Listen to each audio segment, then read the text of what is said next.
Welcome all of you to SMAB CB Math Academy videos. In this video we are going to see chapter 2 optics, solve numerical problems. Problem number 3. A person with myopia can see objects placed at a distance of 4 meter. If he wants to see objects at a distance of 20 meter, what should be the focal length and power of the concave lens he must wear? அதாவது என்ன கேட்டிருக்காங்கன்னா, ஒரு myopia என்ற ஒரு ஐ defect கொண்ட ஒரு person என்ன பண்ண நினைக்கிறாருன்னா 20 metre ஆப்ஜெக்ட்ஸை வந்து பார்க்க நினைக்கிறாரு. பட் அவரால் மயோப்பியா இருக்கிற காரணத்தினால 4 மீட்டர் டிஸ்டன்ஸை மட்டும் ஆப்ஜெக்ட் உள்ளதான் கிளியராக பார்க்க முடியும். 20 மீட்டர் உள்ள டிஸ்டன்ஸை வந்து கிளியராக பார்க்க முடியாது. தூரம் இருக்குது பார்த்தீங்களா, ஸோ அதனால் கிளியராக பார்க்க முடியாது.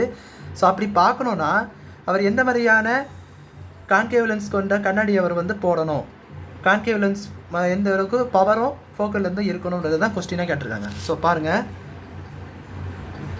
நம்மளுக்கு கொடுத்துருக்க இன்ஃபர்மேஷன்ஸ் பார்த்தீங்கன்னா அவருக்கு தெரியக்கூடிய டிஸ்டன்ஸ் வந்து 4 மீட்டர் தான். பட் அவருக்கு தெரியணும், அவர் விரும்பக்கூடிய டிஸ்டன்ஸ், அதாவது அவருக்கு கண்ணுக்கு வந்து மயோப்பியா இருக்கிற காரணத்துக்காக தெரியக்கூடிய டிஸ்டன்ஸ் வந்து வெறும் 4 மீட்டர் தான். பட் அவர் பார்க்க நினைக்கக்கூடிய டிஸ்டன்ஸ் எங்கே இருக்குன்னா 20 மீட்டரில் இருக்குது. ஸோ அதனால் அந்த ஒய்யை வந்து 20 மீட்டர்னு எடுத்துக்காங்க. எக்ஸை வந்து அவர் கண் பார்வைக்கு தெரிஞ்சது மட்டும் அது வந்து 4 மீட்டர். ஸோ இது எப்படி எடுத்துக்கோங்க.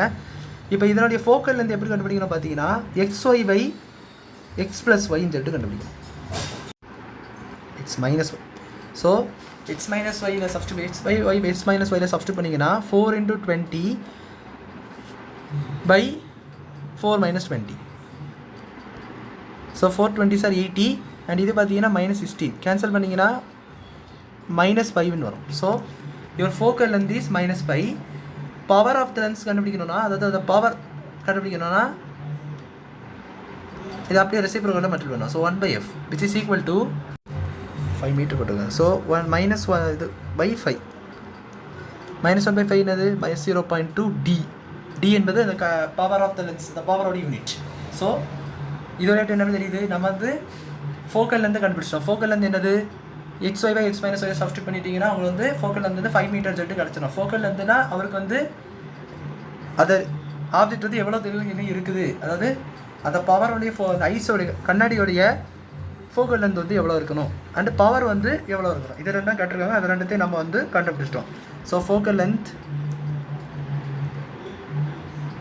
-5 மீட்டர் போடக்கூடாது, 5 metre. And power of the lens என்னது 0.2 d. ஸோ இதுதான் உங்கள் ஃபைனல் ஆன்சர். ஸோ இது ஏன் மைனஸ் எல்லாம் வந்திருக்குன்னு பார்த்தீங்கன்னா, மைனஸ் வந்த காரணம் வந்து இது கான்கேவ் லென்ஸு. ஏன்னா மயோப்பியா கொண்ட டிசீஸ்க்கு வந்து கான்கேவ் லென்ஸ் தான் யூஸ் பண்ணுவாங்க. இது ஹைப்பர் மெட்ரோபியான்னு சொல்லி கிட்ட பார்வை, கிட்ட தெரியாத ஆப்ஜெக்ட் இருக்கும், தூரம் தெரியும், அப்படி உள்ளவங்களுக்கு வந்து கான்வெக்ஸ் யூஸ் பண்ணுவாங்க. ஸோ இதை நல்லா தெரிஞ்சு வச்சுக்கோங்க. ஸோ இதனால தான் நம்மளுக்கு வந்து கான்கேவில் எல்லாமே கார்ட்டீசியன் சைன் கான்வென்ஷன் மாதிரி மைனஸ் வரும். ஸோ அதனால தான் நம்ம மைனஸில் எல்லாமே வந்துருக்கு. பட் நம்ம எழுதும்போது பாசிட்டிவில் எழுதிக்கணும். ஸோ அவ்வளோதான் இந்த சம் புரிஞ்சுக்கணும்னு நினைக்கிறேன். வீடியோ லைக் பண்ணுங்கள், ஷேர் பண்ணுங்கள், சப்ஸ்கிரைப் பண்ணுங்கள். தேங்க்யூ.